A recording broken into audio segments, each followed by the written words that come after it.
Bienvenidos al curso de Realidad Nacional.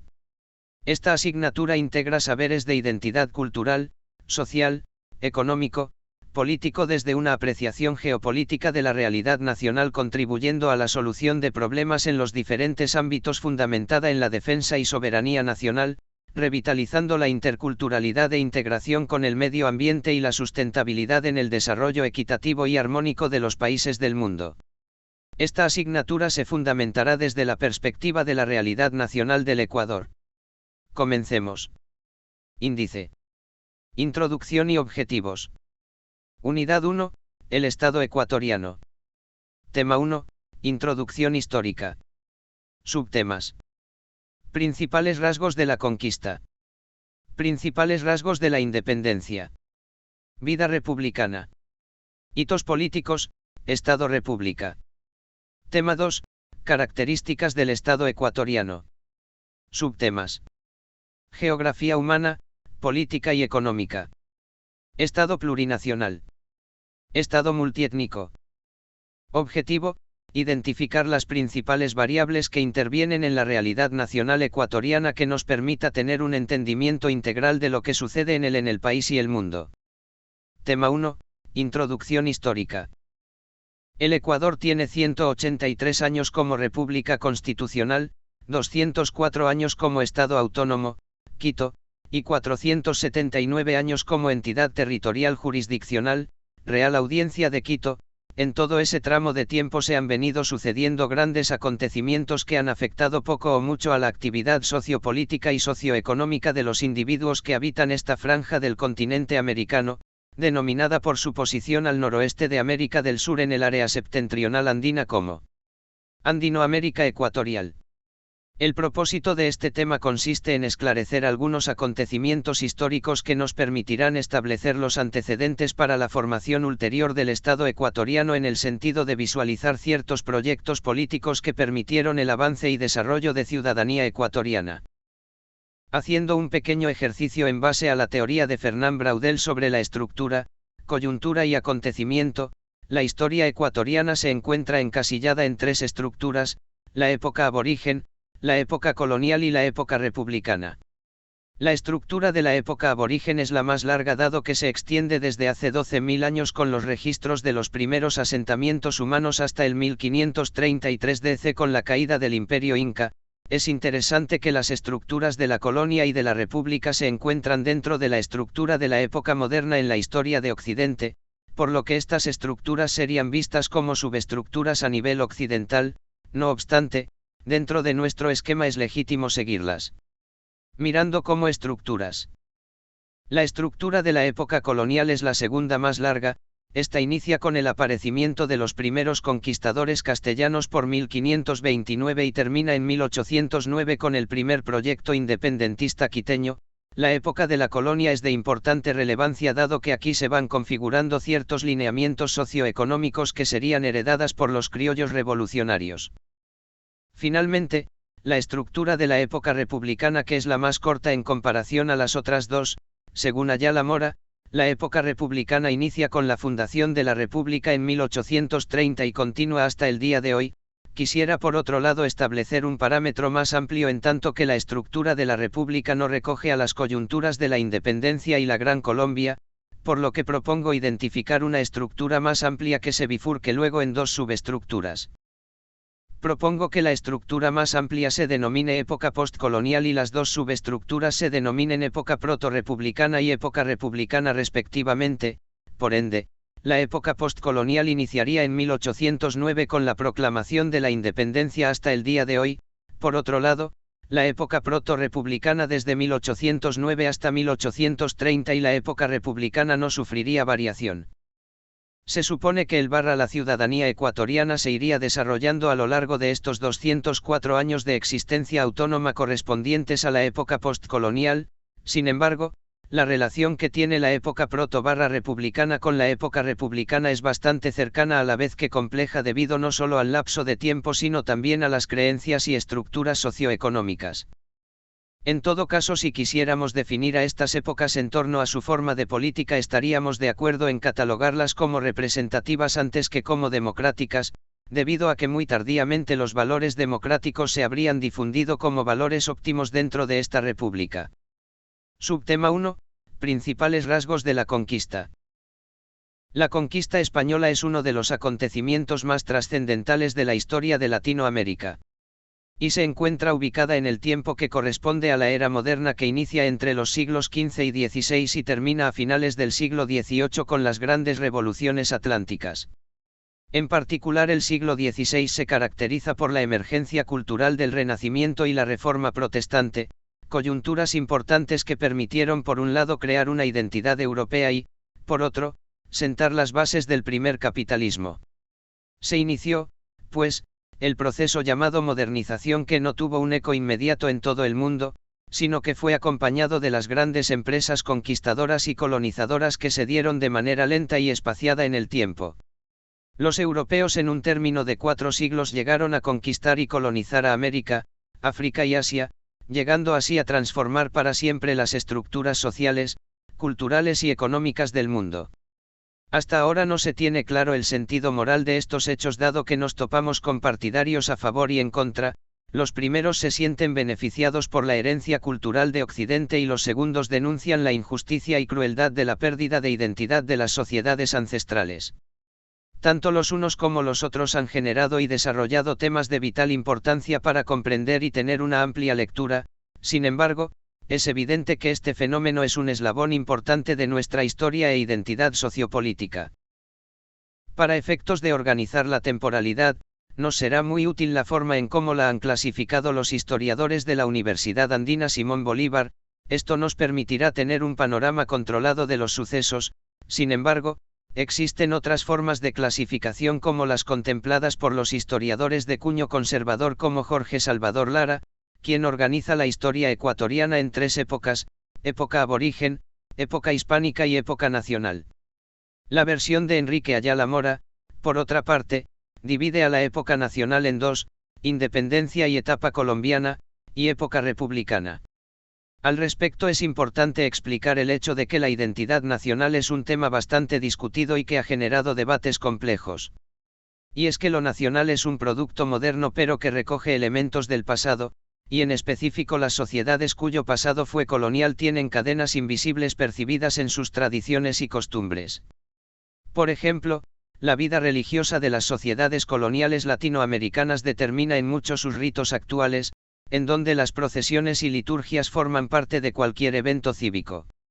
Desde esta perspectiva es evidente que la época colonial es determinante en la comprensión de la cultura y sociedad actual. Por otro lado, la época aborigen es un periodo complejo y que ocupa una amplia temporalidad desde el 12.000 años antes de Cristo.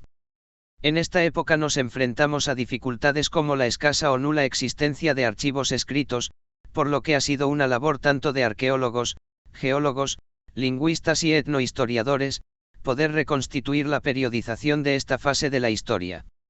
Es así que tenemos 5 periodos, del 12.000 AC 3.900 AC que es el de los cazadores y recolectores. Del 3.900 AC 1.300 AC de las sociedades agrícolas incipientes. Del 1.300 AC 500 AC de las sociedades aldeanas superiores. Del 500 AC 1470 de las sociedades agrícolas supracomunales. Y, finalmente, del 1470 a 1529 que es el tiempo del dominio inca. Cada una de estas etapas representa un eslabón importante en la cadena que nos ata a la historia. Las sociedades aborígenes fueron descubriendo y estableciendo su civilización, y los usos y costumbres derivadas de esta, a esto la sociología del conocimiento lo denomina cosmovisión, y es legítimo pensar que existe una cosmovisión andina que ha trascendido el tiempo pese a la dominación cultural del occidente europeo. La interferencia de la civilización hispánica en tierras americanas transformó la cultura e idiosincrasia del mundo aborigen. En América, por ende, se constituyó una nueva sociedad. La época denominada colonial o hispánica, como habíamos dicho, tiene un antecedente inmediato en el Renacimiento europeo, pero no toda Europa lo asimiló de la misma manera. Si bien inició en Italia y luego se difundió en los países noreuropeos hasta llegar a la Gran Bretaña, en España la historia fue distinta. La península ibérica había sufrido una serie de conquistas e invasiones procedentes tanto de las periferias europeas como del norte de África. Tanto visigodos y árabes habrían de fundar ahí reinos, siendo de estos últimos el más importante. La península fue un territorio árabe desde el siglo VI hasta el siglo XV, con pequeños estados cristianos. Luego se produjo el fenómeno de la Reconquista que se sellaría con el matrimonio real entre Isabel de Castilla y Fernando de Aragón, llamados los Reyes Católicos. Subtema 2. Principales rasgos de la independencia. La época colonial, siglos XVI al XVIII, estaba caracterizada por la falta de participación política, debido a que la visión política de los estados absolutos no se encontraba frente a un tiempo secular y humano sino en un tiempo eterno y divino. La figura representante de la política era en última instancia el monarca y éste simplemente delegaba su poder, de manera tal que sus delegados carecían de libertad de acción política, ya que al ser sus servidores cualquier obra de estas clases establecieran un nuevo modelo político que había sido una reacción a la invasión, esto era considerada una obra del rey, y por qué no de Dios mismo. El siglo XVIII, por otro lado, fue el gran precursor de los derechos civiles y políticos que, con sus grandes intelectuales como Montesquieu, Rousseau, Smith, y otros, difundieron a nivel mundial sus ideas educando a las siguientes generaciones de revolucionarios y libertadores a ambos lados del Atlántico. Serían, también, la Revolución Norteamericana de 1776 y la Revolución Francesa de 1789 las que proveerían los mecanismos constitucionales para establecer una participación política legal y real a las sociedades libres y a los nuevos estados. Esta difusión sería lo bastante amplia como para considerar que hasta la segunda mitad del siglo XIX se habrían convertido en máximas de aplicación universal. La sociedad hispanoamericana, no obstante, no era una sociedad socialmente homogénea. Por un lado, se debía a la existencia de grupos étnicos heterogéneos y por otro lado al sistema de castas que se había desarrollado previamente en la colonia. De esta forma teníamos a una sociedad extremadamente heterogénea frente a los nuevos derechos y mecanismos de participación política. Y de esta forma se dio el hecho que, de principio, la participación política para nada fue universal a todas las clases. Esta se centró en una sola clase que era la que había generado las bases económicas indispensables para desencadenar una revolución a largo plazo. La información disponible indica claramente que los grandes terratenientes mantenían el liderazgo, aliados a un número mucho menor de comerciantes y a diversos tipos de profesionales.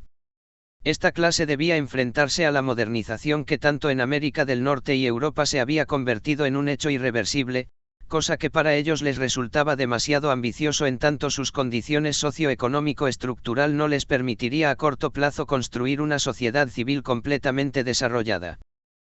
En el aspecto estructural, las sociedades en cuestión manifestaron un nivel de diferenciación relativamente bajo en casi todas las esferas y también relaciones bastante débiles entre las instituciones centrales y locales. La mayoría de sus canales de interconexión estaban organizados de una manera hereditaria y burocrática más o menos tradicional. No se encontraban tipos modernos o más diferenciados de asociaciones voluntarias o profesionales o clases medias independientes. Esta dificultad estructural no obstaculizó, por otro lado, el que napoleónica al reino español en la primera década del siglo XIX. Este modelo es conocido con el nombre de junta que vendría a ser una innovación en términos políticos. Al suplantar al antiguo régimen virreinal así surgió en América la idea de sustituirlas, a las audiencias, por juntas, integradas por criollos que gobernarían a nombre del monarca legítimo. A. Las juntas de gobierno ilustradas. Las juntas tenían por lo general un tamaño considerable a un municipio, más sus ciudades satélite, lo que les asemeja de cierta forma a las ciudades-estado de la Italia renacentista. No existe un estudio que analice las relaciones que podrían existir entre las juntas latinoamericanas y las ciudades-estado italianas del Renacimiento. No obstante, podríamos suponer que existía el mismo ímpetu participativo pese a que las primeras fueron influenciadas por la Ilustración y las segundas por el humanismo. Un ejemplo paradigmático sería la Junta Suprema de Quito de 1809, la cual representaría el primer intento programático de crear un Estado con un nivel de participación bastante amplio para la época, pese a que los participantes pertenecían en su mayoría a los grupos de criollos latifundistas. No obstante, se creó la figura del diputado barrial. Este sistema no es un sistema democrático sino un sistema representativo a una escala de distritos barriales que, sin embargo, tiene cierto contenido arcaico sobre todo en el componente social de una nobleza criolla y, por otro lado, por el factor bastante evidente de la fidelidad al rey, esto obviamente ha sido el detonante de una crítica específica por parte de la tradición de izquierda, quien considera que estos primeros brotes de insurgencia no fue producto de una auténtica revolución popular, sino tan solo de una exitosa insurrección de los marqueses criollos contra la corona. En todo caso, el carácter representativo de estas juntas deja entrever su identidad moderna con respecto a las ideas políticas de participación. Se estaba consolidando un sistema parlamentario de notables. El problema que se heredaría para la posteridad fue su carácter elitista que se propagaría hasta finales del siglo XIX. Las condiciones para acceder a los derechos políticos fueron limitadas y excluyentes, y eso marcaría al primer siglo de la era republicana. El carácter autonómico de la Junta, por otro lado, pereció junto a los primeros padres fundadores. Lo que se vendría por otro lado sería la conformación de un Estado-nación que se opondría la mayor de las veces a las iniciativas autonómicas. Subtema 3. Vida republicana. Pese al poco tiempo que llevamos como república, en comparación a otras naciones, la historia ecuatoriana es vasta en hechos y acontecimientos, que han perfilado nuestra actual forma como nación. Sin embargo, dichos acontecimientos, si son vistos de manera general, pueden hasta cierto punto desordenarse, dándonos una perspectiva caótica de la verdad, y, si se pretende tener una referencia, así sea superficial, de su progreso, debemos adoptar algunas directrices de orientación. En el 2007 el historiador Juan Paz y Miño publicó un ensayo sobre la historia de las constituyentes y constituciones ecuatorianas. Se sitúa el desarrollo de los derechos ciudadanos en tres periodos históricos: el primero oligárquico terrateniente desde 1830 hasta 1906, en donde se desarrollan los derechos de primera generación, civiles y políticos; el segundo constitucionalismo juliano desde 1926 hasta 1979, en donde se desarrollan los derechos de segunda generación, sociales y económicos; y el tercero, que empieza en 1998 con los derechos de tercera generación, colectivos y ambientales. El periodo de 1830 a 1906 es comúnmente tachado como un periodo excluyente, no democrático, en fin, no participativo, debido a que la clase criolla terrateniente ostentaba los cargos públicos de manera mayoritaria sin dejar al pueblo, la clase media profesional, obreros, campesinos, un lugar para que defiendan sus intereses, y en efecto serían los criollos quienes ejercerían cierto nivel de tutelaje. Por otro lado, el periodo que va de 1926 a 1979 sería una época en que las clases medias emergentes, profesionales, burócratas y obreros, adquirirían mayores derechos políticos y sociales, en el contexto de una creciente institucionalización jurídica del Estado y, también, en la formación de nuevas prácticas políticas como los partidos políticos y de fenómenos sociológicos como la relación masa-líder populista. Finalmente, los años que van de 1979 al 2007 son una etapa que, a diferencia de los anteriores años, entraría en un proceso de desinstitucionalización estatal y, pese a esto, la ciudadanía descubriría nuevas formas de participación como las asambleas públicas cantonales y los movimientos políticos. B. La participación política de las élites, 1930-1906. El periodo de la participación política de las élites es llamado por algunos historiadores como oligárquico terrateniente. En el Ecuador, desde 1830 hasta 1895 fue conducido por los criollos herederos de la primera generación juntista que pereció en las guerras de independencia, cuya ideología se sustentaba tanto en las creencias religiosas de sus partidarios, católica, como en sus formas de administrar la riqueza material, latifundios. Esto se debió a que la estructura colonial no había desaparecido de manera total cuando se realizaron las gestas libertarias, por lo que las tendencias tradicionalistas dominarían la primera centuria del régimen republicano. Los historiadores Stanley y Barbara Stein denuncian el carácter neocolonial de las naciones emergentes, pues, después de las gestas independentistas se pensaba que con la apertura comercial toda la producción se modernizaría, esto no sucedió dado a que existían pocas instituciones reguladoras nacionales, lo que incitó a que los tradicionales grupos poseedores de la tierra siguieran administrando tal sector. El fracaso de los movimientos independentistas latinoamericanos en la creación de las bases de un crecimiento económico sostenido, a través de la diversificación agrícola, ganadera e industrial equilibrada, únicamente indica el poder continuado de una herencia colonial de economías orientadas hacia el exterior y vinculada muy de cerca con las fuentes esenciales de oferta y demanda externas a las nuevas economías nacionales.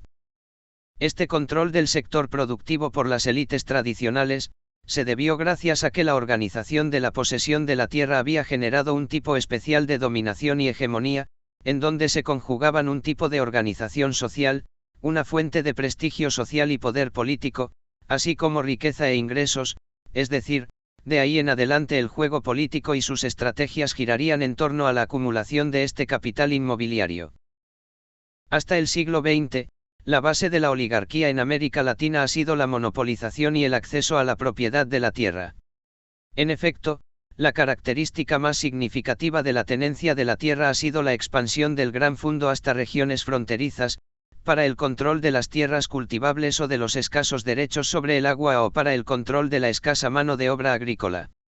El sistema de posesión de la tierra, en este sentido tiene larga data, sin embargo, una de las discusiones más sonadas acerca de esta situación es la de si categorizar a este sistema de producción, como feudal o capitalista. Los argumentos a favor de lo primero han sido discutidos en la academia, y no tanto en el discurso ordinario. Decir que la tenencia de la tierra en Latinoamérica fue un sistema feudal, a mi forma ver es una concepción limitada, y es que se supone, que los que están a favor de tal argumento aducen que las condiciones estructurales de la América colonial eran parecidas a las condiciones de la Europa medieval, por el hecho de que en las dos se produjo un sistema de privilegios y dependencias. Existen autores que refutan esta tesis, entre ellos el sociólogo norteamericano Wallerstein. Para él, el feudalismo es un sistema en donde el terrateniente producía primariamente para una economía local, y derivaba su poder de la debilidad de la autoridad central. Los límites económicos de su presión explotadora venían determinados por su necesidad de equipar su casa con el limitado grado de lujo determinado como socialmente óptimo, y por los costos de la guerra, que variaban a lo largo del tiempo. En cambio, en la América colonial la situación era distinta, porque a las administraciones metropolitanas no les interesaba que existan poderes feudales competidores, querían direccionar la producción a un mercado internacional, y querían fortalecer al Estado español, por lo que crearon una institución en donde exista un trabajo obligado en cultivos para el mercado, llamado encomienda. Es verdad que la encomienda fue en su origen un privilegio feudal, pero en el transcurso del tiempo, se fueron desarrollando reformas para racionalizar a este sistema, no para fortalecer al encomendero, sino para adaptar la tenencia de la tierra al sistema mundo capitalista. En efecto, reformas como la mitad en la colonia, o el concertaje en la república, tenían ese propósito, pese a que tendían a caducar. No por nada, los criollos latinoamericanos encontraron la salida a su crisis en adueñarse de dicho sistema, creando ellos un estado ad hoc, que no solo incrementaría su riqueza, sino también les permitiría ingresar al sistema mundo. Desde la colonia lo que hoy conocemos como Ecuador estaba dividido en tres regiones, Quito, Guayaquil y Cuenca. El temprano poderío económico de Guayaquil había convertido tanto a Quito como a Cuenca en economías dependientes, ya que el vínculo comercial con el virreinato de Lima no era desdeñable. Sin embargo, la realidad de Quito y Guayaquil eran distintas, las estructuras económicas de cada una revestían grandes diferencias, porque mientras que en Guayaquil existía una clase dominante de burgueses compuesta por terratenientes cacaoteros, banqueros, exportadores de cacao que, en forma conjunta manejaban el capital financiero, en cambio, en Quito existía un tipo diferente de propietario, más tradicionalista que los otros, es decir, menos especializado. En este momento, es preferible hablar de regiones. Quito era el eje central de la región Sierra Norte, porque ahí existía la doble vinculación entre el poder tradicionalista y el poder ideológico. Tanto terratenientes serranos como la Iglesia Católica compartían fuertes vínculos de solidaridad. Es más, tal vínculo permitió a los criollos serranos el control de la administración política, a expensas del poder económico de la costa. La base material que unía a los criollos serranos y católicos era la hacienda, que apareció en la Sierra Centro-Norte a finales del siglo XVII, registrándose un dinámico movimiento comercial provocando su ampliación territorial y el crecimiento de la producción mercantil. El comercio con Popayán permitió forjar vínculos regionales con Colombia, además de crear el complejo Hacienda-Obraje, que a final de cuentas, alrededor de todo el siglo XVIII, se vio envuelto en una crisis, ya que los obrajes textiles quiteños no podían competir con el mercado de telas internacional. Con la destrucción de los obrajes quiteños, a fines del siglo XVII, la hacienda agropecuaria quedó como el único sistema productivo posible. Es así como la hacienda se sume, a partir de la crisis textil, en una rudimentaria actividad productiva para un incipiente consumo urbano de las pequeñas ciudades serranas. No obstante, por este comercio local, en el periodo que va de los comienzos de la República hasta el dominio de los liberales, la historia de los terratenientes serranos dependientes de Quito será la historia de la Sierra Centro-Norte que buscaba desesperadamente entrar a la economía mundial, sin caer en la dependencia con Guayaquil. Los guayaquileños eran dueños de las vías de salida, del transporte fluvial, y seguramente explotaron a los quiteños. Por eso es que, históricamente, Quito siempre ha buscado una salida al mar para evitar pasar por Guayaquil. Este fue el conflicto estructural que derivó en conflictos ideológicos, de centralistas y autonomistas, de nacionalistas y federalistas, de conservadores y liberales. Esto al final se conjugó en lo que conocemos como regionalismo. El regionalismo ha sido un factor significativo y permanente en la política ecuatoriana, y es posible verlo como la expresión política de la división y el aislamiento impuestos por la geografía. Desde la independencia los regionalistas han luchado por tener una representación adecuada en el gobierno nacional, por obtener para sus regiones una porción significativa de los ingresos nacionales y por mantener la autonomía legal. El regionalismo, tanto a comerciantes guayaquileños, como a terratenientes quiteños y cuencanos, les favorecía, lo que, además, originaría demandas de otros sectores que pedían mayor autonomía, a que se cambie el sistema departamental por el provincial, aunque, la estabilidad solo se daría después de las guerras civiles y bajo la dominación de la región Sierra Centro-Norte. Las alianzas interregionales e interprovinciales, se concretaron en las constituciones de la República, pero, se hicieron en base a las necesidades de aquellos que tenían comprometidos sus intereses. Que había una república de ciudadanos, sí la había, pero eran pocos. Por esta situación se puede entender la necesidad de limitar los derechos de ciudadanía, ya que de 1830 a 1860 entre el período floreano y el marxista, el derecho a la ciudadanía solo lo tenían los hombres casados, mayores de 21 años, que tengan bienes raíces, una fortuna de 300 pesos, que eran profesionales, y letrados. Estas condiciones garantizaban la representatividad de las regiones y provincias, sobre todo a sus élites, y es que el pueblo era visto como a niños con necesidad de tutelaje. De 1860 a 1875, por otro lado, al instituirse un fuerte centralismo estatal se eliminaría la condición económica, pero se impondría otra en su lugar, la condición de ser católico. Para fortalecer la unidad nacional, la exclusión por riqueza es reemplazada por la exclusión ideológica. El cristianismo es el pensamiento del centralismo decimonónico. La condición religiosa finalmente sería eliminada en el periodo de 1876 a 1895, por la fuerte oposición y controversia que originó. Esto sería un breve respiro para los criollos serranos y sus aliados, que tendrían que combatir a una fuerza secular aún mayor.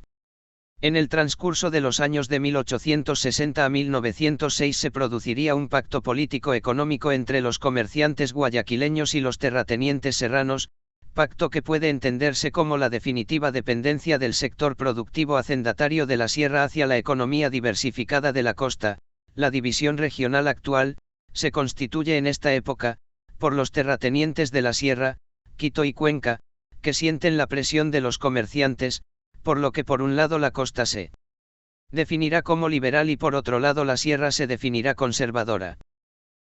A finales de la primera centuria de la República y a principios de los primeros gobiernos liberales, 1895-1926, el sistema de hacienda en la Sierra Centro-Norte, si bien no tenía pretensiones de modernizarse, logró experimentar un auge económico al exportar cueros de res al mercado europeo, y al mejorar sus relaciones económicas con la costa. En parte, la producción al interior había mejorado en tiempos de García Moreno, gracias a que éste mejoró las vías de comunicación terrestre, pero, no. Sería hasta la llegada del ferrocarril a Quito, que el mercado de la costa, en proceso de gran expansión por el auge cacaotero, empieza a sustituir determinados productos agrícolas importados de países como Chile y Estados Unidos, por productos serranos de la región centro-norte. Esta articulación entre las formas de producción de costa y sierra permitiría a la burguesía costeña empezar su dominación, por un lado, con los banqueros y comerciantes guayaquileños que crearían las condiciones necesarias para permitir la inversión privada en proyectos de carácter público, y por otra, el gobierno de Leónidas Plaza Gutiérrez que concretaría ciertas políticas de carácter reformista. Dichos cambios, sin embargo, no afectan con mucho a los derechos civiles ideados por la tradición criolla terrateniente serrana, puesto que se mantiene la limitación por género y por educación, siendo solamente la victoria contra la Iglesia Católica el gran baluarte de los liberales. 23 años después, 1929, la Constitución ecuatoriana vería una reforma distinta en materia de derechos, pero esta vez la sociedad construida por los criollos terratenientes serranos y los criollos comerciantes costeños cada vez iría desapareciendo por obra del progreso y la entrada a la modernidad. Para terminar, esta primera centuria de la República nos indica que los niveles de participación en la esfera pública dependían en mayor medida del control de los medios de producción y que a su vez generó una exclusión legal en lo que se refiere a los derechos políticos. No obstante, si bien los grupos excluidos no participaban políticamente, esto no quiere decir que no existía participación política, en efecto había una participación política de las élites. C. La participación política de las clases medias, 1926-1978. El agotamiento del Estado liberal no solo significó el fin del dominio oligárquico terrateniente y de la participación política de las élites, sino también, el advenimiento de las políticas sociales, que determinarían el curso futuro de la evolución institucional de la nación ecuatoriana, y que además fomentaría el camino de la participación política de las clases medias. La Constitución de 1929, como habíamos dicho antes, fue la que introdujo los derechos de segunda generación, es decir, los derechos sociales. Esto marcó un precedente para las futuras generaciones, ya que significaba de manera general el inicio de una nueva época, pero de manera más específica el fin del periodo oligárquico terrateniente. Además de estos cambios políticos, se produjo un incremento de la población ecuatoriana ocasionando nuevos fenómenos políticos, los cuales, a su vez, son el producto de la marginación que cierto sector de la población urbana experimentó. El aparecimiento de las reformas sobre la cuestión social en el siglo XX ecuatoriano, se debió tanto a causas externas como internas, en lo primero, a la revolución bolchevique de 1917, y, en lo segundo, a la revolución juliana de 1926, a la lucha indígena y al movimiento obrero. Tanto lo uno como lo otro, fueron el detonante para que en 1926 el Partido Socialista entrara en acción, y en 1929 se promulgase una nueva Constitución. La Constitución de 1929, redirecciona a las instituciones estatales que ahora estaban destinadas a centralizar orgánicamente las rentas, controlar el régimen monetario financiero e imponer un régimen tributario, creó el Banco Central del Ecuador, la Superintendencia de Bancos, la Contraloría General de la Nación, la Dirección de Aduanas, el Ministerio de Previsión Social, la Caja de Pensiones, las Direcciones de Higiene y Salud, introdujo las leyes laborales, el habeas corpus, y suprimió el concertaje. Todo esto vino seguido por una ampliación progresiva de los derechos de ciudadanía en las constituciones que aparecerían luego, derechos para mujeres, jóvenes de 18 años y analfabetos. Sin embargo, sería la coyuntura política de 1926, Revolución Juliana, el detonante de un cambio sociopolítico sin precedentes, en el cual aparecería un nuevo dominio de una clase social vinculada al aparato estatal. Al respecto se diría: nuestra clase media arrebató el gobierno a la burguesía agromercantil no para acrecentar, como está, su poderío económico, sino para comenzar, recién, a abrirse campo. Esta clase media establecería las pautas político-económicas del Estado, y además, fomentaría la participación política de estratos profesionales y asalariados de manera más inclusiva, aunque no haya desencadenado un cambio significativo en el gobierno representativo y a la formación de una democracia más participativa de obreros y clases subalternas. Pero estas reformas no llegó, obviamente, más que a sectores minoritarios de la población. El resto, seguía tan miserable y abandonado que antes. A este periodo de vida nacional, reconoce el mismo Reyes, le fue indiferente el indio, por la razón que oportunamente expusimos, alianza con los terratenientes serranos. Y le fueron indiferentes, asimismo, los sectores pobres no obreros de las urbes, quienes siguieron en situación de absoluto desamparo, esperando la llegada de un gobierno fuerte y demagógico. Pues ya en 1929, la voz de un caudillo populista, ídolo futuro de estos olvidados, se hizo escuchar. Desde 1925, la nación, sin una sola personalidad que comprenda el anhelo profundo e instintivo de las masas y lo oriente, defina, conduzca con eficiencia, avanza fatigosamente entre tanteos, innovaciones, retrocesos, envuelta en sombras, rodeada de abismos. Frases de inconfundible tono apocalíptico a las que su autor, José María Velasco Ibarra, añadió otras, propugnando una respuesta original a esos problemas. En el transcurso de 1929 hasta 1979, la diferenciación entre tendencias y partidos conservadores, liberales e izquierda obrera se vio oscurecida por un nuevo elemento que dominaría gran parte de este periodo, me refiero al populismo, que lejos de dotar de alguna variable participativa a la ciudadanía, la confundió en la categoría de pueblo masa. Esto, en su última fase, se salió de control y se hizo inevitable la dictadura militar. Para terminar, la participación política de las élites de la primera centuria republicana fue sustituida por la participación política de las clases medias en un contexto de derechos más amplios. El Estado ecuatoriano había sufrido cambios importantes en materia de institucionalidad jurídica, económica y social, que por otro lado no era suficiente como para crear una estructura de democracia participativa, porque pese a los cambios formales de la ley, la estructura social mantenía ciertas segmentaciones en el orden simbólico-cultural.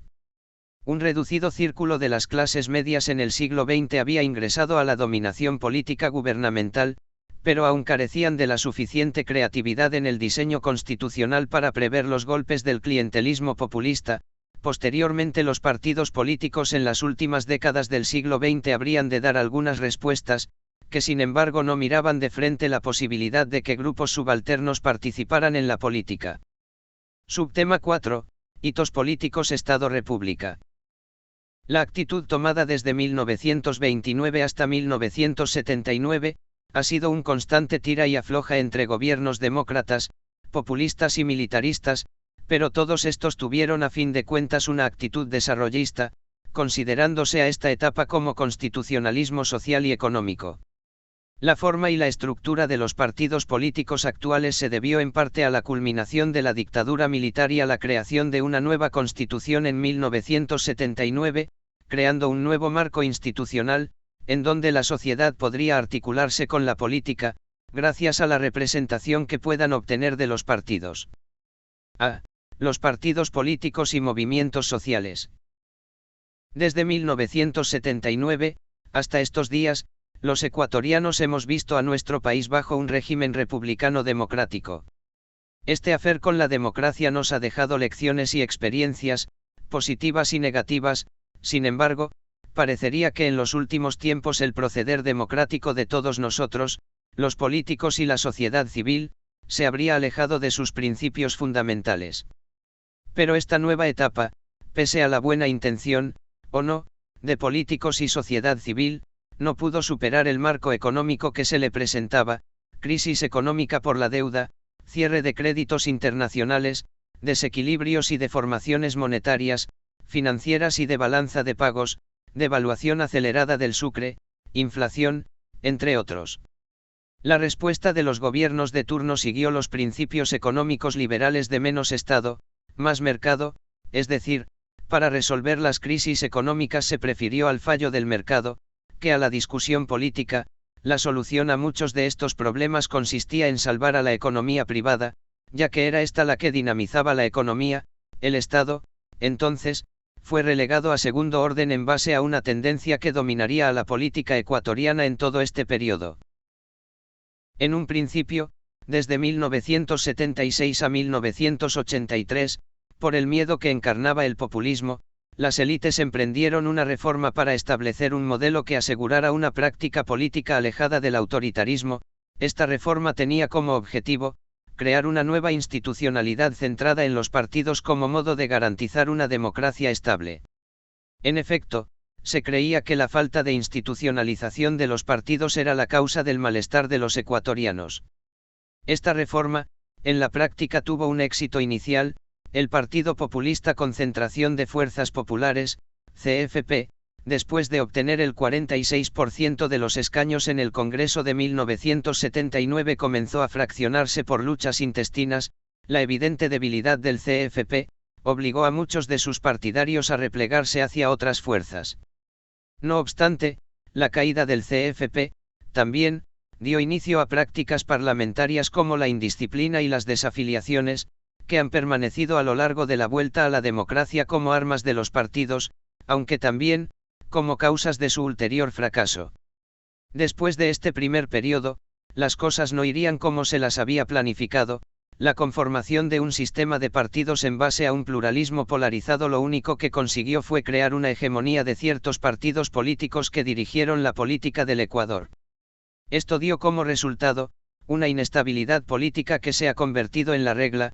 Ecuador es un país con un sistema de partidos altamente fragmentado, en el que crisis de gobernabilidad y altos niveles de conflictividad social han sido constantes. Lo que ha impedido que el Ecuador se adapte, o se recupere, de manera conveniente, o independiente, a las exigencias del mercado internacional. Por otro lado, fuera de los límites del Congreso, ciertos sectores empezaron a convulsionarse, enfrentándose al orden público, como un claro ejemplo de desobediencia civil.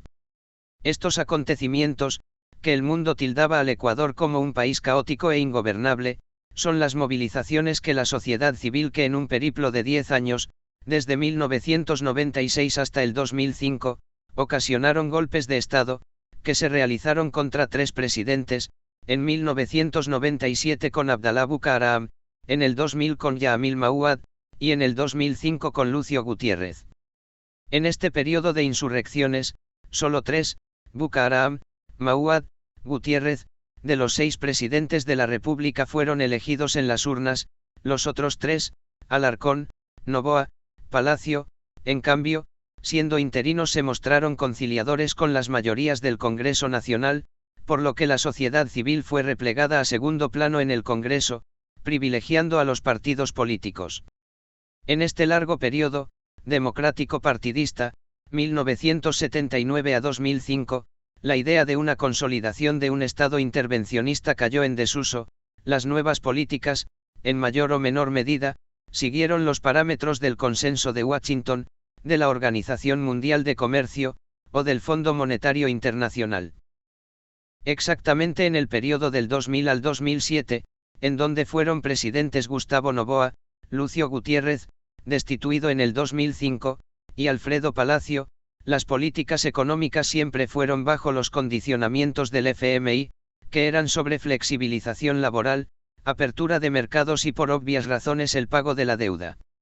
La coyuntura del Estado minimalista, por otro lado, con su marco institucional partidista fue legitimando una forma de hacer política que consistía en dar libertad a organismos parapolíticos para que se encargaran de la política social, es decir, a empresas privadas, clubes sociales, instituciones filantrópicas, entre otros, con la justificación de que éstas tenían mejor contacto con la sociedad. Burbano de Lara comenta: la larga ausencia de vida democrática, unida al auge petrolero y a la matriz estadocéntrica, había fortalecido un modelo corporatista de representación de intereses y distribución de recursos. Los partidos terminaron por acoger estas prácticas, llevándolos a realizar negociaciones extraparlamentarias, lo que en algún momento se llamó política pragmática, que fue la regla en todo este periodo, lo que les permitió subsistir a sazón de la conflictividad. Con respecto a esto, Pachano dice que los partidos han terminado por acomodarse no solamente a una normatividad cambiante, sino que se han visto obligados a desarrollar prácticas y conductas propias de la institucionalidad paralela que se ha ido creando a partir de los vacíos que deja el cambio permanente. Por otro lado, esto permitió a que el fantasma del regionalismo volviera, ya que, en este juego de intereses, se impondrían los localismos y sectarismos, pero a diferencia de anteriores tiempos, lo regional se fragmentaría en varios centros. Una de las características más sobresalientes del sistema de partidos ecuatoriano es la que podría denominarse regionalización o, incluso, provincialización de los partidos. El Estado ya no tiene que satisfacer las demandas de dos regiones, sino las de múltiples reinos.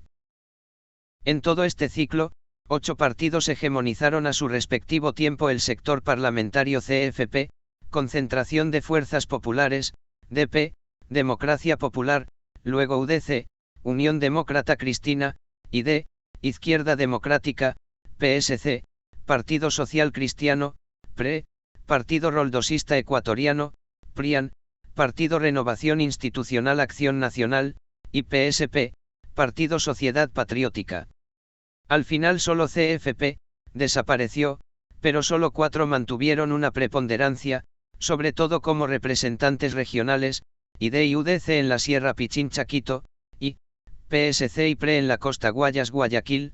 Según Pachano, estos partidos de un total de 808 diputados de 1979 a 2002 que han ocupado escaños en el Congreso, en conjunto esos partidos han obtenido 529, equivalentes al 65.5%.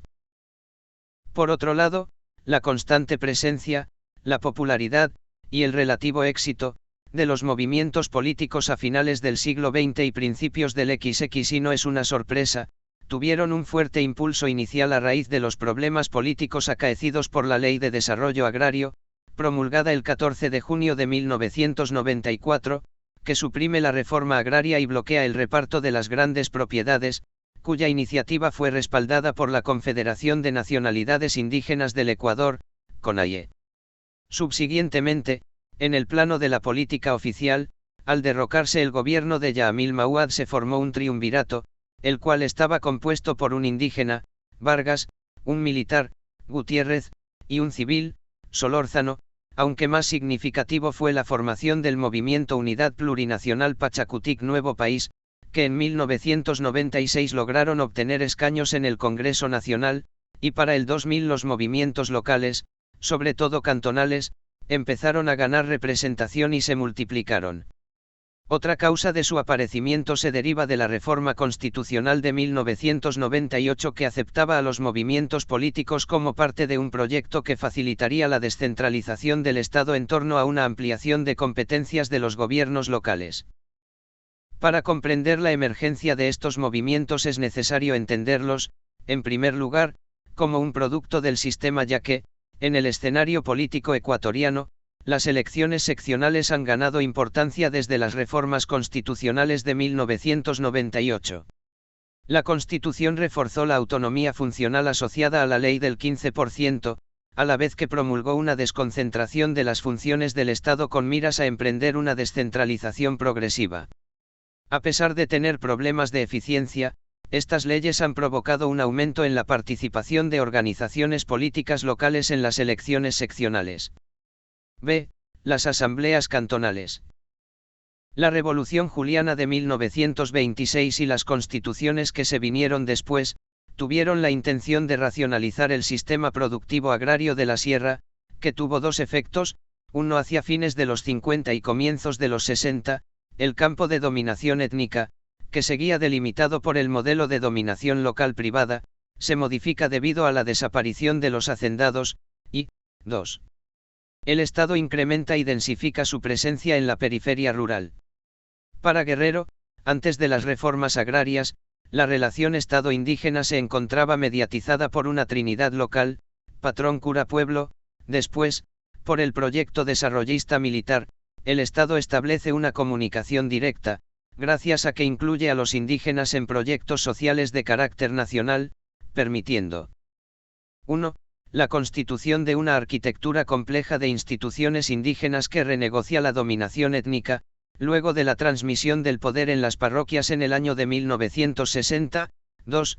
El surgimiento en las últimas décadas de capas de intelectuales, tanto rurales como urbanos, que se definen como indígenas y remodelan el sujeto de la dominación étnica. Si bien la relación con el Estado es a final de cuentas una relación de dependencia al Estado, el camino abierto para que exista una igualdad política se establece. De esta forma se va configurando una relación más directa entre el individuo y la política, es decir, una relación de los hombres particulares con la posibilidad de autogobernarse. Por otro lado, es sabido que la posibilidad de autogobernarse no se da por un incremento del poder estatal, más bien se da cuando las categorías ideológicas tradicionales del Estado-nación tienden a desprestigiarse o desaparecer, es decir, se va rompiendo el caparazón ideológico que mantenía todo en su lugar, y comienzan por otro lado a aparecer nuevas formas de identidad. Si bien puede ser excesivo y semánticamente dudoso ver en el indianismo una ideología alternativa al marxismo y al liberalismo como lo hacen algunos autores, es claro que la etnicidad incluye una dimensión social luego de ser transformada en el contexto de la globalización de la economía. Luego que los jefes carismáticos tradicionales hayan perdido una buena parte de su influencia, su credibilidad era cuestionada por la intermediación de los jóvenes, surgidos de una generación formada al exterior de la comunidad. En lo que algunos llaman la globalización de la etnicidad, el poder carismático se ha mediatizado y los nuevos jefes tienen una función articuladora entre su comunidad y el sistema central. El diálogo entre estos dos mundos da lugar a una nueva forma de autoridad, que proviene más de la debilidad del aparato del Estado que de la legitimidad tradicional. En este sentido, al disminuir el poder estatal en donde tanto terratenientes o curas servían de mediadores, ahora son sus propios líderes quienes mediatizan sus propios intereses. El aparecimiento de estos líderes es de por sí el acontecimiento capital de la experiencia indígena. Una sociología de estas nuevas élites indígenas permitiría conocer mejor los mecanismos de la acción comunitaria, mostrando en particular, en qué medida y bajo qué condiciones estas élites formadas fuera de los marcos tradicionales han podido emanciparse de la tutela de la Iglesia y del Estado para constituir nuevos tipos de organización. Estos nuevos tipos de organización, por otro lado, expresan el movimiento del ser gobernado al ser gobernante mucho mejor que el gobierno representativo del Estado, ya que este en un gobierno representativo prioriza a los partidos antes que a las organizaciones autónomas, pues, se percibe la diferencia entre una democracia representativa de una directa. La pregunta que se viene a continuación es ¿qué ejemplo de democracia directa puede haber en Ecuador? La respuesta, como hemos visto, nos remite a la experiencia de ciertas comunidades indígenas, como ejemplo Cotacachi, Saquicili y Guamote, que en 1996 empezaron a organizarse políticamente, desde los cuerpos políticos más antiguos de la nación ecuatoriana, los municipios. Desde 1996, en dichos municipios se han venido impulsando novedosas formas de participación social que representan un avance con respecto a la ley de descentralización en la medida en que han propiciado la participación de la ciudadanía en asambleas, en comités de desarrollo cantonal y en mesas de concertación.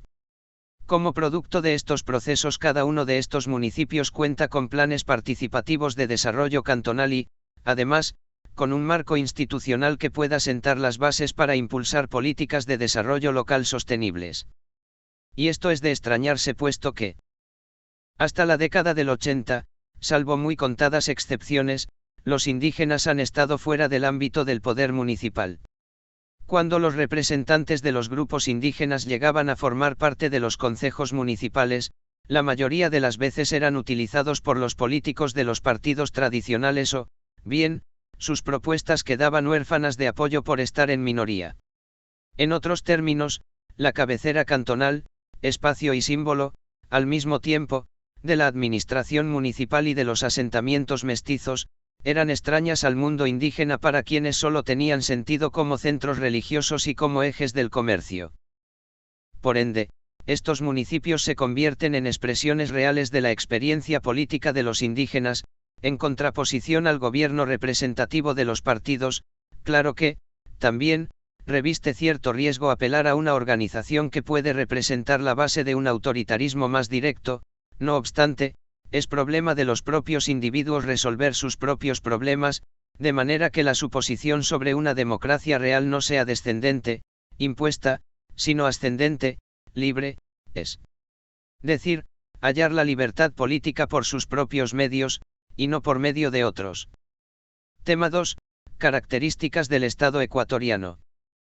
El Ecuador es un Estado constitucional de derechos y justicia, social, democrático, soberano, independiente, unitario, intercultural, plurinacional y laico. Asamblea Nacional del Ecuador, 2008. Todos estos adjetivos buscan expresar un nuevo momento histórico de la República Ecuatoriana, al tratar de evidenciar un cambio cualitativo con respecto a la idea de un Estado de mercado. Este nuevo momento histórico, denominado del buen vivir en contraposición al modelo neoliberal, pretende establecer un camino ordenado y no caótico. El gobierno de los partidos políticos, que dominó alrededor de 30 años, no era un modelo de orden y, por ende, debía ser reformado. La alternativa debía girar en torno al fortalecimiento de las instituciones, la democracia y el desarrollo. Lograr un adecuado cambio cultural en un país es probablemente la contribución más importante a la democracia, al Estado de Derecho, al capital institucional formal, y, por ende, al fin último de la economía, que es el desarrollo.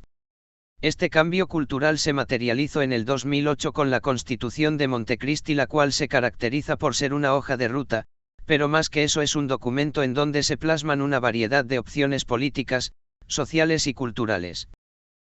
En su contenido afloran múltiples propuestas para impulsar transformaciones de fondo, construidas a lo largo de muchas décadas de resistencias y de luchas sociales, que articularon diversas agendas desde las mujeres, los trabajadores, los maestros, los indígenas, los campesinos, los pobladores urbanos, los estudiantes, los ecologistas, los ancianos, los jóvenes, empresarios y otros tantos sectores progresistas. Justamente en estas luchas de resistencia y de propuesta se fueron construyendo alternativas de desarrollo e incluso alternativas al desarrollo, como lo es el buen vivir o Sumac Causay.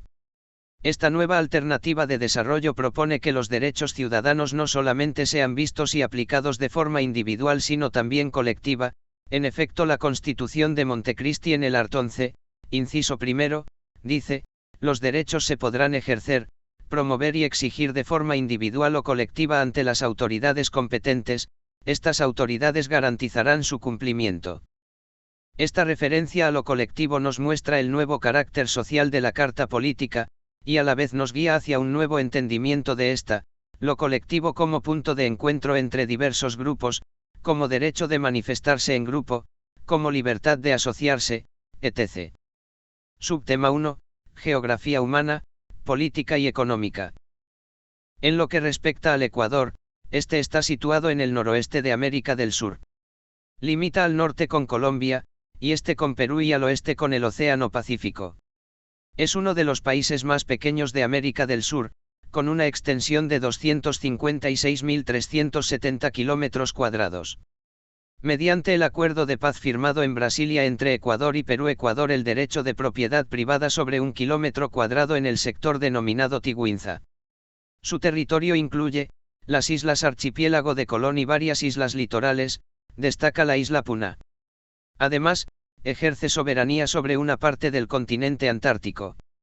Políticamente está organizada en 4 regiones: costa, sierra, Amazonia y región insular, con 24 provincias, 221 cantones y 1044 parroquias rurales. La geografía es una disciplina encargada de estudiar, analizar y registrar los espacios territoriales.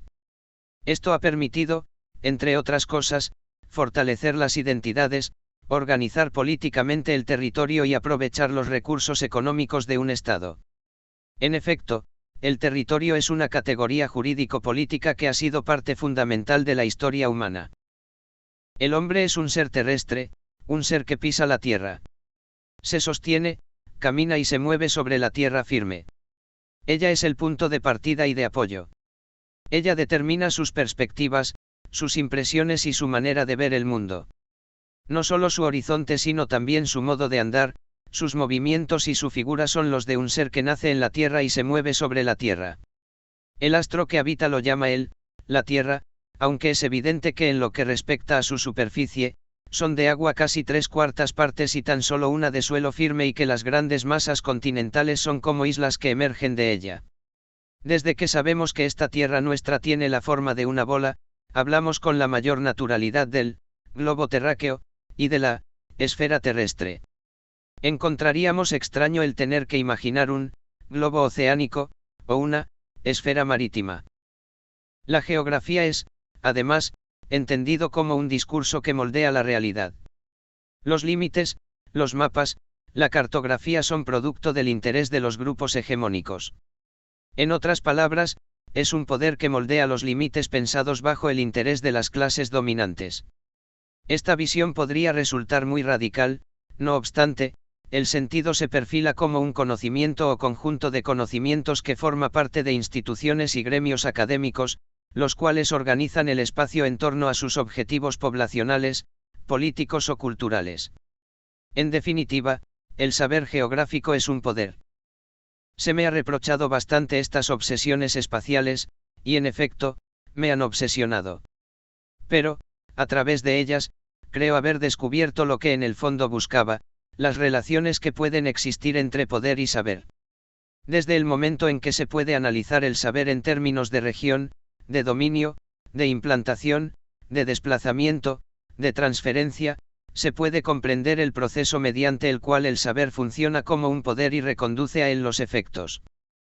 La geografía humana, al respecto, terminaría siendo un contrapoder que permitiría el reconocimiento a otros elementos que estaban fuera de la percepción inicial de la geografía, la importancia del territorio, las variables ambientales y de la estructura socioeconómica. De esta forma la geografía dejaría el sentido formal del mero territorio para pasar a ser el estudio de los espacios en relación con la población, lo rural, lo urbano, la economía, la política, la cultura, la historia. Subtema 2. Estado plurinacional. En este subtema se revisarán los derechos de las comunidades, pueblos y nacionalidades de la Constitución de 2008, para poder crear un marco de discusión sobre el Estado plurinacional. Para empezar, revisaremos el art. 57 que se refiere a los derechos colectivos. El artículo reza de la siguiente manera. Art. 57 se reconoce y garantizará a las comunas, comunidades, pueblos y nacionalidades indígenas, de conformidad con la Constitución y con los pactos, convenios, declaraciones y demás instrumentos internacionales de derechos humanos, los siguientes derechos colectivos. Asamblea Nacional del Ecuador, 2008. Vale prestar atención al apartado 9 que dota de autoridad a las organizaciones. 9. Conservar y desarrollar sus propias formas de convivencia y organización social, y de generación y ejercicio de la autoridad, en sus territorios legalmente reconocidos y tierras comunitarias de posesión ancestral. Aquí el principio de autoridad está dado por la singularidad que tenga la organización social siempre y cuando esté bajo la ley y, no necesariamente, estén en posesión de un territorio ancestral. Este inciso nos indica el carácter heterogéneo de la Constitución, la cual no se perfila solamente a priorizar un solo tipo o modelo de organización, tanto así que reconoce los valores pluralistas e identitarios para la asociatividad. 15. Construir y mantener organizaciones que los representen, en el marco del respeto al pluralismo y a la diversidad cultural, política y organizativa. El Estado reconocerá y promoverá todas sus formas de expresión y organización. No obstante, según la Constitución, es muy importante que forme parte del Estado como un ente agregado de valor, en tanto en cuanto contribuya al desarrollo estatal. 16. Participar mediante sus representantes en los organismos oficiales que determine la ley, en la definición de las políticas públicas que les conciernan, así como en el diseño y decisión de sus prioridades en los planes y proyectos del Estado. Asimismo, el Estado no podrá ir en contra de este tipo de organizaciones sin poner en manos de la ciudadanía la decisión de afectar sus derechos colectivos. 17. Ser consultados antes de la adopción de una medida legislativa que pueda afectar cualquiera de sus derechos colectivos. Y, además, la Constitución subraya el carácter internacional que puede tomar este tipo de organizaciones, evitando así su regionalización o parroquialización. 18. Mantener y desarrollar los contactos, las relaciones y la cooperación con otros pueblos, en particular los que estén divididos por fronteras internacionales. Un ejemplo particular es el caso de los indígenas ecuatorianos, los cuales históricamente han sido excluidos social y políticamente, y esto debido a la falta de conocimiento de su estructura organizacional que se diferencia notablemente del modelo occidental patriarcal. Aquellos, tradicionalmente, se han organizado en base a las etnias antes que, en familias, mostrando un tipo de actividad un poco más horizontal que vertical en el ámbito de las relaciones interasociativas. Se observa que los grupos étnicos mantienen una unicidad y una organicidad interna en todos los aspectos relacionados ya con la cultura, la lengua, el espacio físico y todo aquello que constituye su fuente de perpetuidad. Gracias a estos rasgos y características, estas entidades socioculturales, están capacitadas y preparadas para vivir en sociedad y de manera muy interactiva en permanente vigilancia sobre la acción e intervención de otros que quisieran afectarlas o simplemente ponerse en contacto. Es decir, son organizaciones que han superado su realidad interna y, en base a su carácter étnico, pueden enfrentar su realidad externa. No obstante, esta perspectiva no siempre va con la realidad. Los grupos de base étnica por lo general tienden al faccionalismo y a una endogamia relativa. Se pide, entonces, como una actitud positiva una mejor coordinación intercomunitaria, teniendo en cuenta la actitud negativa, el fundamentalismo étnico. De esta forma se ha propuesto el concepto de plurinacionalidad que permite justamente limar las asperezas heredadas por el fundamentalismo étnico. Es verdad que a lo largo de la historia del mundo occidental han existido estados plurinacionales como el Imperio Habsburgo de Austria, el cual contaba con alemanes, checos, húngaros, serbios, etc. Este tipo de estados no pudieron crear una base legal que permita el desarrollo de esas nacionalidades. En efecto, solo se daba prioridad a la nacionalidad que mantenía el dominio político, estableciendo una lengua oficial y una cultura oficial. Por plurinacionalidad entendemos un principio que exige no solo cambios de actitudes y referentes etnocéntricos, sino un nuevo modelo de Estado, institucional, cultural, económico, democrático, territorial, que incluya a todas las personas ecuatorianas, que busque el bienestar equitativo de los seres humanos, regiones, culturas y naturaleza, que garantice el allí causai, buen vivir. Es así que, también, se reconoce el autogobierno de las nacionalidades bajo el concepto de comunidad indígena, y esto es un paso significativo en la formación de un Estado plurinacional con sustancia organizativa. Por tanto, por comunidad indígena se ha de entender como los gobiernos comunitarios que funcionan al interior de los pueblos y nacionalidades indígenas. En dicha denominación se engloban las comunas, colonias, centros, asociaciones o cualquier otra denominación que se le haya dado a una unidad de gobierno comunitario que funciona al interior de un pueblo o nacionalidad indígena. Esto conlleva a la superación de las concepciones político-etnocéntricas que buscan una separación, antes que una autonomía, del Estado. El sentido de lo plurinacional queda expuesto en su carácter agregador y pone a lo plural dentro de un esquema organizativo de la sociedad y el Estado. Con esto se supera la idea de una posible desmembración del Estado, pues la plurinacionalidad garantiza la presencia de varias nacionalidades indígenas que buscan el reconocimiento de sus organizaciones propias, su territorio y su margen de autonomía para resolver los asuntos según costumbres. En ningún momento se orienta a crear un pensamiento indigenista etnocéntrico.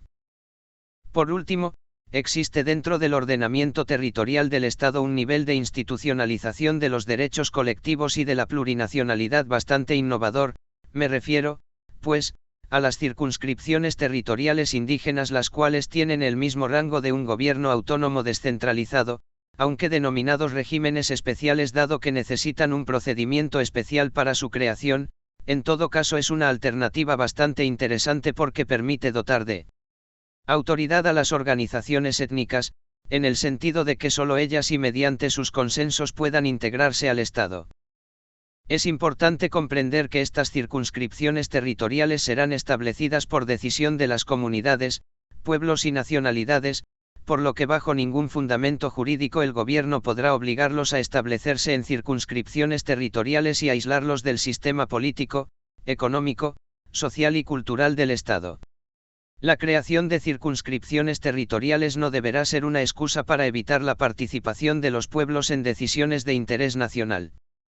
La única, y más fuerte, crítica que se le puede hacer a este modo de institucionalización es que hasta el día de hoy no se han planteado proyectos concretos, más allá de los simples recursos retóricos, esto en parte porque se desconocen los procedimientos, y por otra parte se desconocen los derechos. Subtema 3, Estado multiétnico. La Constitución del 2008 nos presentó un reto al declararse al Ecuador como Estado plurinacional. Esto significaría, por un lado, el reconocimiento de pueblos y comunas como nacionalidades y, por otro lado, el reconocimiento de sus actividades organizativas. Lo primero ha tenido un éxito retórico y simbólico. Y lo segundo un fracaso relativo. En alguna parte se quedó estancada la discusión de la posibilidad de crear las circunscripciones territoriales indígenas, afrodescendientes y montubias. Hasta ahora no termina de cristalizar el modelo o modelos de la economía popular y solidaria. Ni qué decir de la idea de la soberanía alimentaria. Se ha denunciado como causante de estos problemas, en específico, la disputa entre el discurso gubernamental vs el discurso político indígena. Por último, podría afirmarse que este choque de concepciones ha tenido su punto de mayor conflictividad en todo lo vinculado a la territorialidad, elemento que, no por casualidad, pone la materialidad al concepto de soberanía, ya sea en aspectos de autogobierno de las comunidades, ya sea en aquellos vinculados al modelo económico comunitario o la aplicación de la justicia y salud propias. Esto pone a prueba las concepciones tradicionales sobre política y soberanía, en particular, la última, se ha caracterizado en torno a las ideas de centralización y concentración del poder. Thomas Hobbes, el filósofo inglés, ponía énfasis en el factor del monopolio de la fuerza para evitar la guerra civil. Una fragmentación de la soberanía implicaría el riesgo de una guerra de todos contra todos. Latinoamérica, no ha sido ajena a la fragmentación política y soberana. Las gestas libertarias dejaron una amarga experiencia con lo que quedó del antiguo Estado, la Gran Colombia. Por otro lado, no ha habido guerras referentes a problemas étnicos, pues en ese aspecto se ha tomado conciencia con la noción de la ciudadanía legal.